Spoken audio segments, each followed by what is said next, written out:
Heyo with Mayo! In today's video, I'm going to be sharing hints and clues throughout my life that I have always had mast cell activation syndrome.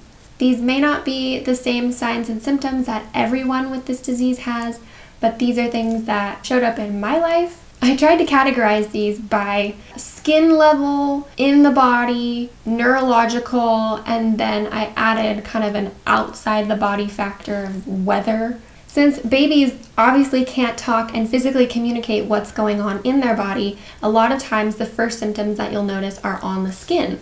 And so that's what happened with me. The first sign that my mom remembers seeing is when I was a baby, I used to break out to the metal snaps on my baby onesies or my pajamas.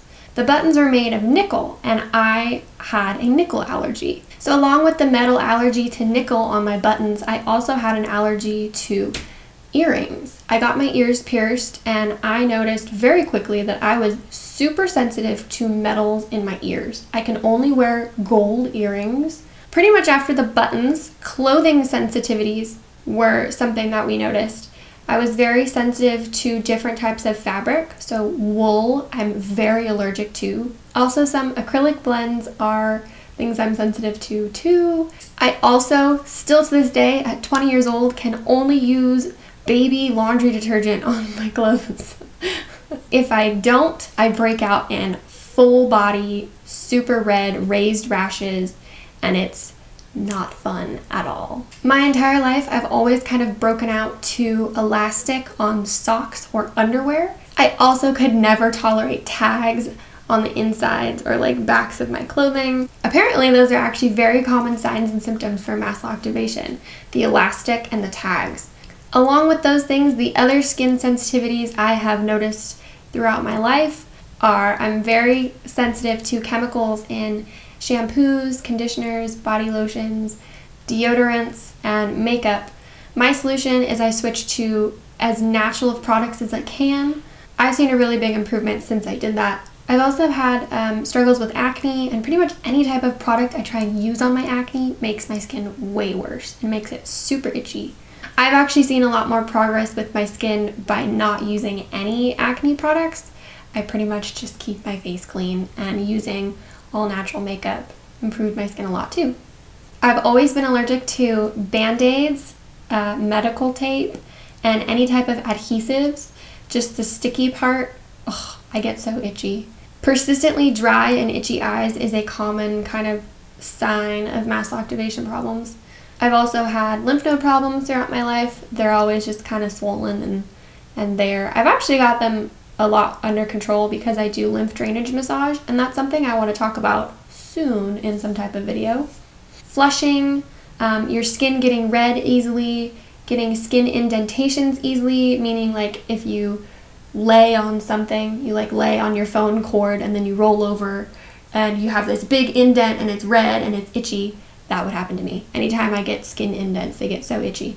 I have huge overreactions to bug bites. Normal people will get this teeny little dot when they have a bug bite, and for me, it's like a quarter size welt that I'll have for a couple weeks. Getting rashes or hives easily, just getting easily itchy, or you have skin rashes or redness or itchiness for some unknown reason.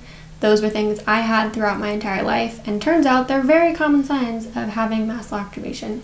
Paying a lot more attention to what I was putting in my body and also on my body made a really big difference, and just being aware of all of my sensitivities and getting creative and accommodating for them made a big impact. Doing that got my mast cell problems under control for a good portion of my life.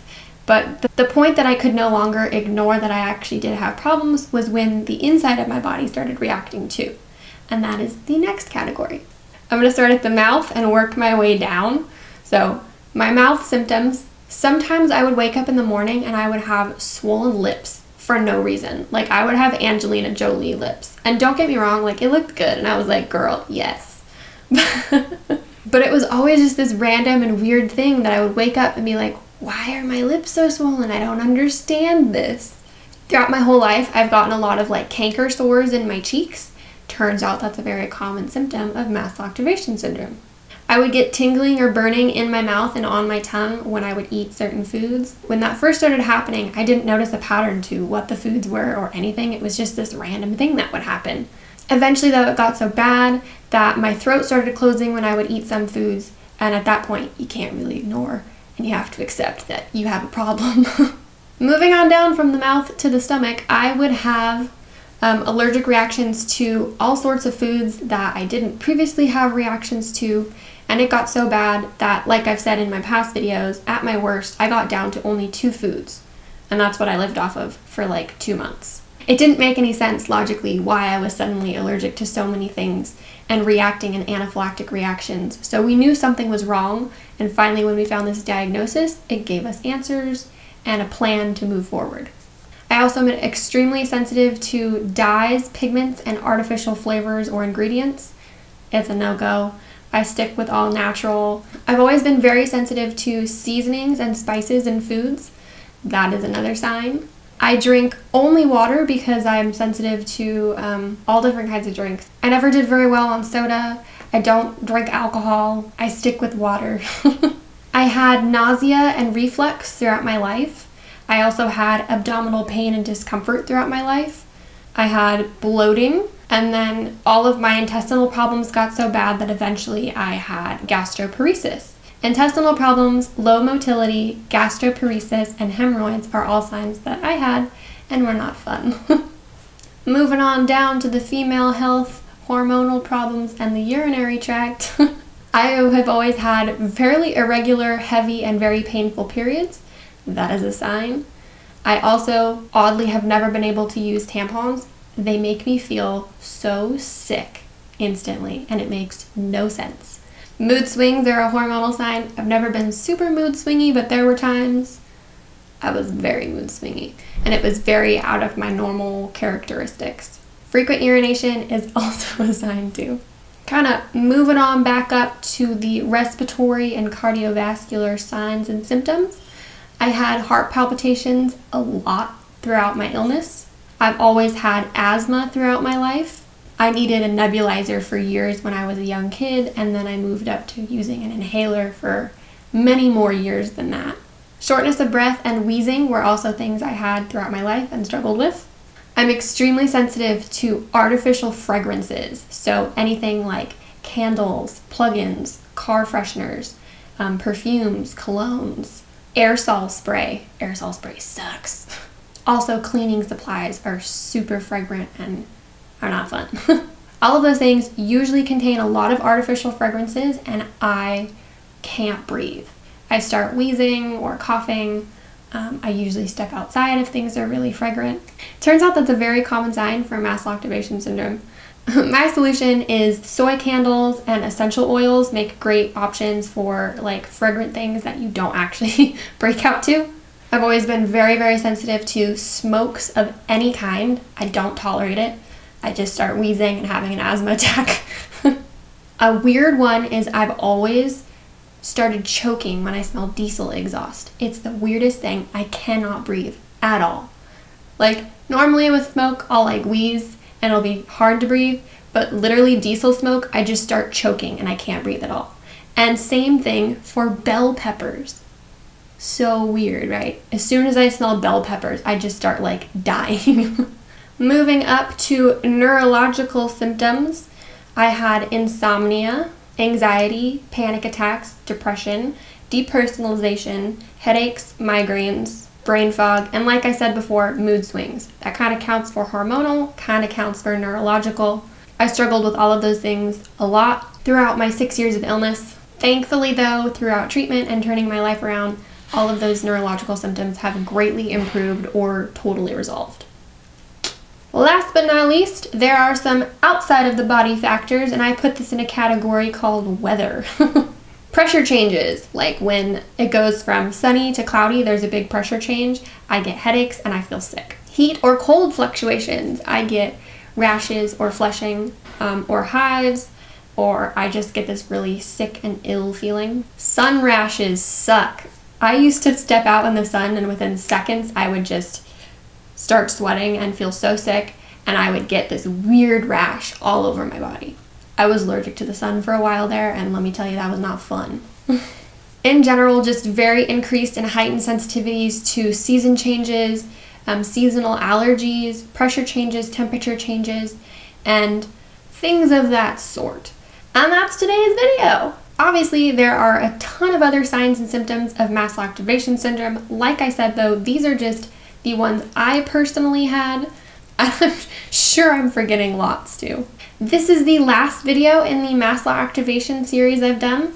And of course, I can always do more. If you have any questions or comments or topics you want me to expand more on, let me know. Comment below. I also have all of the other videos of this series linked below, so check those out. May has also been Lyme Disease Awareness Month, so please check out my Lyme Disease Awareness series I did last year for May.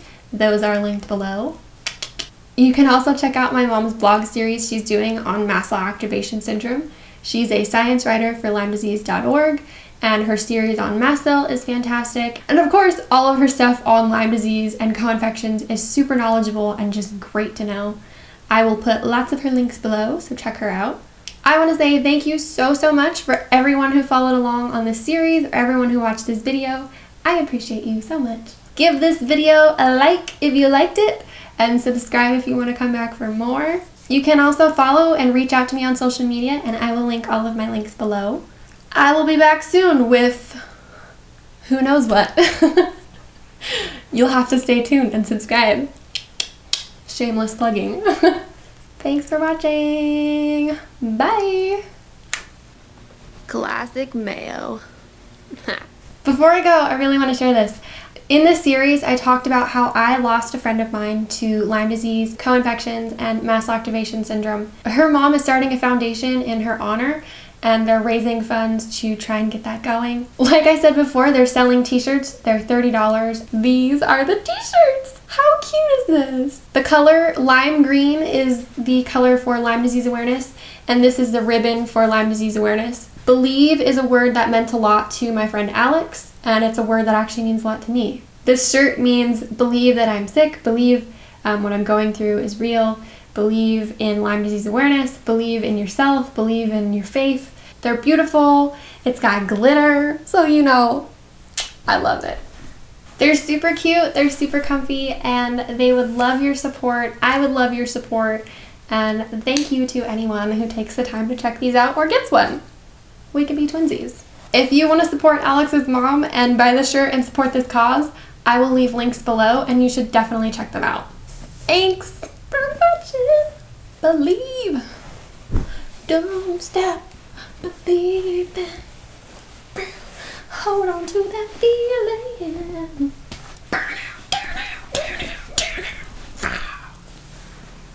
Rock on.